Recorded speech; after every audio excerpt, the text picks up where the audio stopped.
Beaucoup de personnes ont été brillantes à l'école. Elles étaient premières des classes. Elles avaient du succès, mais elles n'ont pas réussi. Le mot réussite associe deux éléments, le succès et des échecs. Frère, écoute-moi bien. Si tu n'as pas la sagesse, tu pourras avoir du succès dans ta vie, mais tu ne réussiras pas. Le ciel ne retient pas ceux qui ont du succès. Le ciel retient ceux qui ont de la réussite. Qui veut réussir? Tout le monde veut réussir dans la vie. Que la réussite soit ton partage au nom de Jésus. J'insiste sur la notion du mot réussite pour différencier cela de la notion du succès. Dans le livre de Josué chapitre 1 verset 8, le Seigneur dit ceci: si tu mets en pratique la parole et que tu la médites quotidiennement, tu vois les deux termes, car c'est alors que tu auras du succès dans tes entreprises, c'est alors que tu réussiras. Le succès, c'est une forme de réussite mais dans le temps. C'est bien le succès. La réussite traduit plus la notion de finalité. Comme ça, quand on revient un peu à la Coupe d'Afrique, la dernière CAN, nous on est content d'avoir gagné. La Côte d'Ivoire n'a pas eu beaucoup de succès, mais à la fin, on a réussi. Beaucoup de personnes ont été brillantes à l'école. Elles étaient premières des classes. Elles avaient du succès, mais elles n'ont pas réussi. Toi, tu auras du succès et tu réussiras. Quand tu réussis, puis tout a marché là, c'est pas bon. La réussite est douce quand le film est intéressant. On parle de réussite quand tu as vaincu des ténèbres.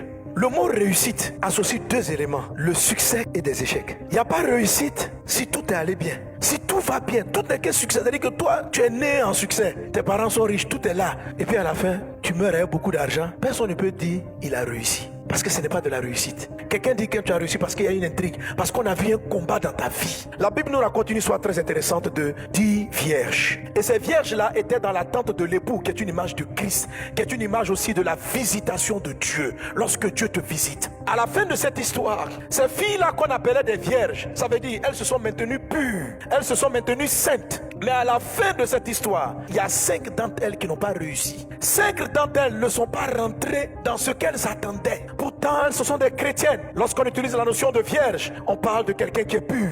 Alors 5 d'entre elles, dit l'écriture, étaient folles et 5 autres étaient sages. La différence s'est retrouvée au niveau de la notion de la sagesse. Frère, écoute-moi bien. Si tu n'as pas la sagesse, tu pourras avoir du succès dans ta vie, mais tu ne réussiras pas. Tu pourras avoir de l'argent, mais ton histoire va mal finir malgré toute ta richesse que tu as acquise. Le succès peut arriver à tout le monde, mais la réussite est une finalité qu'il faut rechercher. Le monde ne retient pas ceux qui ont eu du succès, le monde retient la réussite. Le ciel ne retient pas ceux qui ont eu du succès, le ciel retient ceux qui ont eu de la réussite. C'est-à-dire ceux qui ont su jongler entre succès, combat, difficulté et tenir ferme et garder la victoire jusqu'à la fin. C'est ce qui fait la différence entre des chrétiens. Si tu n'as pas la sagesse, Dieu a beau te promettre le mariage, ton mariage ne va pas réussir. Si tu n'as pas la sagesse, Dieu a beau dire que tu vas prospérer, mais tu ne vas pas rentrer dans la prospérité. Tu auras peut-être des succès financiers, mais tu n'entreras pas dans la prospérité. Les portes ont été fermées aux vierges folles parce qu'elles n'étaient pas sages. Tu peux avoir une vie de prière, tu peux avoir le Saint-Esprit, mais si tu manques de sagesse, tu ne tiendras pas jusqu'au bout. Il y a des portes qui resteront fermées dans ta vie tant que tu manqueras de sagesse. La sagesse vous fait passer une dimension. Alors je vais te dire ceci, s'il y a un domaine que tu n'arrives pas à atteindre, quelque chose que tu n'arrives pas à toucher, ça peut être une notion de sagesse. Il te manque une sagesse. Que Dieu t'accorde la sagesse dont tu as besoin. Amen. Que Dieu t'accorde la sagesse pour ouvrir toutes les portes. Tu vas dire à Dieu: Seigneur, accorde-moi la sagesse pour ouvrir les portes qui me résistent. Pour passer à l'étape que je n'arrive pas à atteindre. Je suis en train de dire à quelqu'un, si tu sens dans ta vie qu'il y a une dimension que tu n'arrives pas à toucher, c'est que tu n'as pas encore la sagesse de cette dimension. Beaucoup d'entre nous ont reçu des prophéties, des orientations claires. Mais ce qui fait la différence, c'est la notion de sagesse.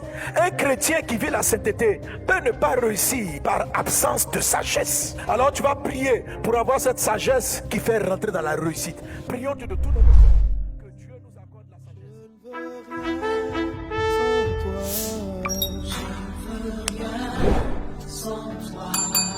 Je ne veux rien sans toi.